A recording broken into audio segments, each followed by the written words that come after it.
में ब्राह्मणी वर्ण व्यवस्था सदियों से चली आ रही है, जिसके आधार पर ही जातिवाद की उत्पत्ति हुई और जाति के आधार पर लोगों के बीच में बंटवारा हुआ।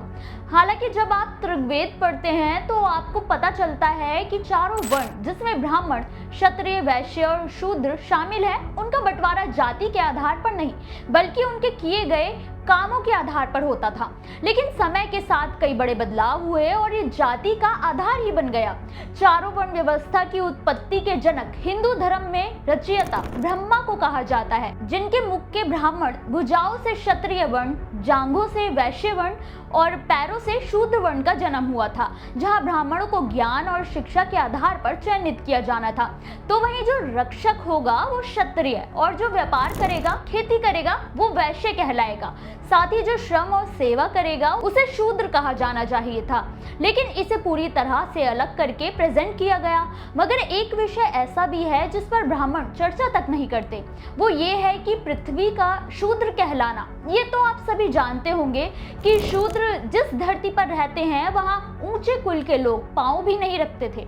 ऐसे में ये स्वीकार करना ही ऋग्वेद में पृथ्वी को शूद्र कहा गया, तो भला वो कैसे स्वीकार करते, फिर उनकी जातिवादी मानसिकता कैसे विजय होती। अपने इस वीडियो में हम बात करेंगे कि आखिर क्यों पृथ्वी को शूद्र कहा गया था और क्यों नहीं किया गया इसे स्वीकार, इसके बारे में भी जानेंगे। नमस्कार, मेरा नाम है मोहिनी और आप देख रहे हैं भीमसेना। ऋग्वेद के 10.90 में विराट पुरुष का जिक्र किया गया है, जिसमें जहां वर्ण व्यवस्था को बांटने का आधार बताया गया है, वहीं पुरुष सूक्त में पृथ्वी को लेकर भी कहा गया कि पृथ्वी भी शूद्र ही वर्ण की है, क्योंकि विराट पुरुष के नाभि से अंतरिक्ष की उत्पत्ति हुई है, माथे से देवलोक उत्पन्न हुआ है, तो वहीं चरणों से ही पृथ्वी की उत्पत्ति हुई है। पृथ्वी ही जीवन का आधार है, जो हमें जीवन जीने के लिए जल, भोजन, हवा, अग्नि सभी तत्व देती है, जो हमारा पालन पोषण करती है। जबकि पृथ्वी को हम माता के समान मानते हैं। पृथ्वी की आंखें हम सूर्य को कहते हैं, जिसका मन चंद्र की तरह ही शीतल है।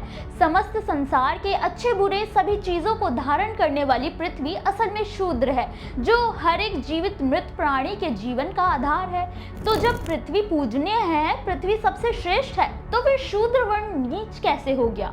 वो कैसे अछूत की श्रेणी में आने लगा? वो कैसे अलग थलग कर दिए गए?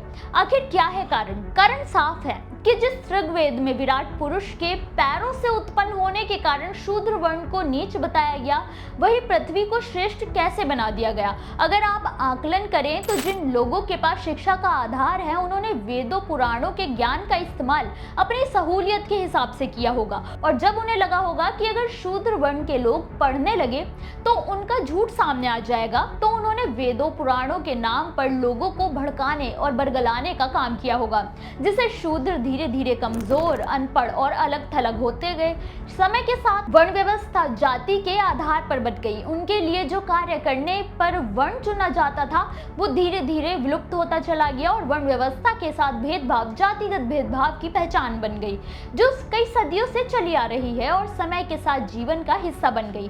सच तो ये है कि आज का पढ़ा लिखा समाज भी इस बारे में जानने की कोशिश ही नहीं करना चाहता कि शूद्र आखिर है कौन, और पृथ्वी और शूद्रों की समानता से भी उन्हें अवगत नहीं कराया गया, ताकि उन्हें अपनी श्रेष्ठता का कभी आभास ही ना हो। लेकिन सच्चाई तो ये है कि जो सेवा करता है, जो त्याग करता है, सही मायने में वही श्रेष्ठ है। जैसे पृथ्वी हो या शूद्र, दोनों ही त्याग करते हैं, सेवा करते हैं, इसलिए दोनों ही असल में श्रेष्ठ हैं। अब पृथ्वी और शूद्रों के एक साथ श्रेष्ठ होने को लेकर क्या सोचते हैं, हमें कमेंट करके जरूर बताएं। वीडियो अच्छा लगा हो तो लाइक करना बिल्कुल ना भूलें।